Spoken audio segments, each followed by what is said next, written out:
Okay, so I'm hoping the pattern you see is this. So when I look at this 4, what I can see is that if I do 5 minus 1, I get this 4. And another thing I can see is that when I do 8 take away 2, I get 6. So I'm going to write that down right here for us. When I do 5 minus 1, I get the 4 that's on there. And when I do 8 minus 2, I get the 6 that's on the bottom. So that's pretty interesting. I wonder if this works for the other one as well. So let's see, if I do 7 minus 1, I get the 6 that's on top. And if I do 11 minus 2, I get that 9 that's on the bottom. So that works too. So now I started with these two problems because the pattern is easier to see because all of our numbers are positive. But with this problem, it's a little harder to see. So I'm just going to check if it does the same pattern. So 1 minus a negative 1 over 2 minus a negative 1 and see if we get the same thing. So keep change, change, keep change, change, and we get 2 over 3. So it seems like if we subtract the values, we get the slope for each problem. So this is actually a really cool pattern that helps you to calculate the slope without always having to count on the graph. So this is called the computation of slope, and we're going to keep looking at this, but I want you to write down this formula right now. So our formula that we're going to write down is, I'm going to write it on the graph. I'm going to write it really big just so you can see it. So y2 minus y1 over x2 minus x1. And I'm going to show you how to use this formula just a second. So it seemed like we saw two things in these problems. One, it doesn't matter which 2 points you use, you can still find the slope, and if you simplify it, the slope will be the same.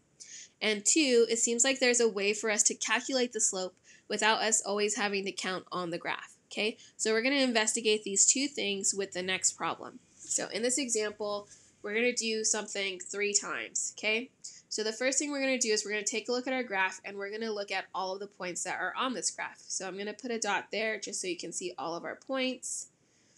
So we have a point here, here, here, here, here, here, and those are all of our points.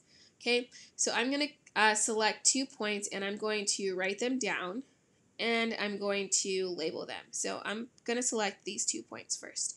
Okay, so I'm going to write them down, and I'm going to label them. So those 2 points are -5, -5. I'm writing this in this first section here. Let's see if I can get this all to fit in the graph. Okay, I'm going to write it here. -5, -5. And then my second point is -4, -3. So I'm going to write -4, -3.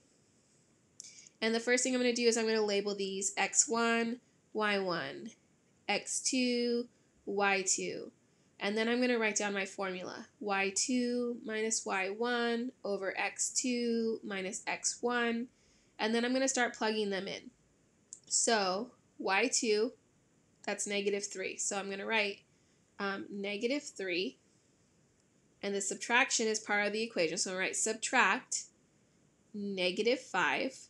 The negative's coming from here, okay? And then I'm going to write the bottom part, which is -4 subtract a -5. So we need to be really up on our integer rules, or we're not going to be able to complete these problems. So for both of these, we need to do keep change, change, and keep change, change. So I get -3 plus 5, that's a +2, and I get -4 plus 5, which is a +1. So this says my slope is 2. Okay, but remember, we're checking if we can find the slope with any 2 points, so let's go back and look at 2 more points.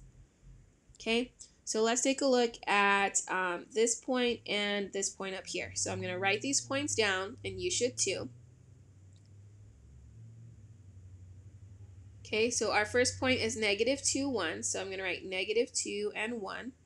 And my second point is 0 and 5. And I'm going to label these just like I did the first time. x1, y1, x2, y2. Okay, and then I'm going to write down my formula. So y2 minus y1 over x2 minus x1.